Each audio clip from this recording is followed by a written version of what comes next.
Analisis isu masalah berdasarkan tabel PKL. Yang pertama adalah keterbatasan anggaran dalam pelaksanaan program prioritas Kementerian PKP. Yang kedua adalah keterbatasan jumlah ASN di Kementerian PKP. Yang terakhir adalah keterbatasan ruang kerja sebagai kementerian baru.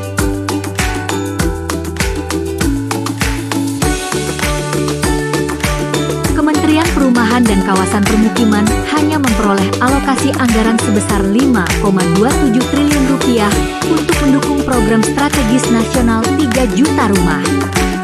Jumlah ini tergolong sangat terbatas jika dibandingkan dengan besarnya target yang harus dicapai, mengingat program tersebut menyasar pembangunan rumah layak huni bagi masyarakat berpenghasilan rendah di seluruh Indonesia. Keterbatasan anggaran Kementerian Perumahan dan Kawasan Permukiman (PKP) secara langsung memengaruhi kedudukan, peran, dan fungsi ASN dalam menjalankan program-program prioritas. Yang pertama, kedudukan sebagai perencana. Perencana seharusnya tidak hanya berfokus pada penyusunan rencana ideal, tetapi juga harus menjadi perencana yang realistis. Mereka harus mampu membuat program prioritas dengan skala yang bisa dicapai dan mencari alternatif pembiayaan kreatif, seperti kerjasama dengan pihak swasta atau skema pembiayaan non-APBN.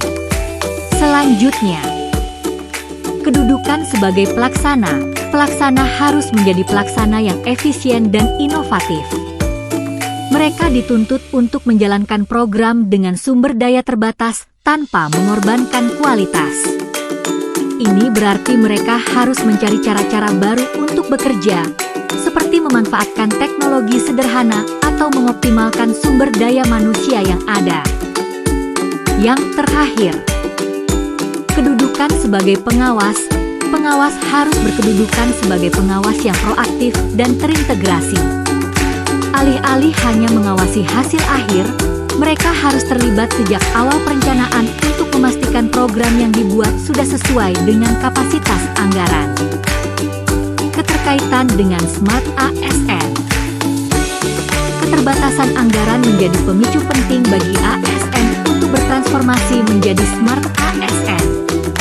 Kondisi ini memaksa ASN untuk berpikir inovatif dan bekerja secara efisien dengan memanfaatkan teknologi digital, karena cara-cara konvensional tidak lagi memadai.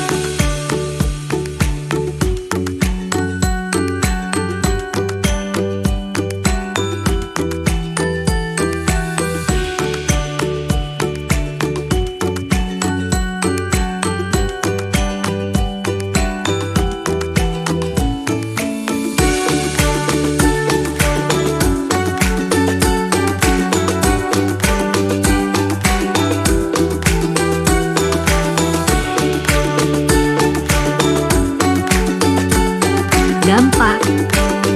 Rencana strategis masing-masing unit organisasi menjadi terhambat dalam pelaksanaannya. Penempatan pegawai tidak sesuai dengan jabatan fungsional yang diemban. Sistem kerja bergeser menjadi shifting sehingga mengurangi efektivitas. Tugas, pokok dan fungsi kementerian menjadi terhambat secara keseluruhan. Alternatif pemecahan masalah. Perencanaan anggaran. Perencanaan anggaran perlu berkolaborasi dengan mitra strategis, baik pemodal swasta maupun lembaga lain. Pemetaan pegawai.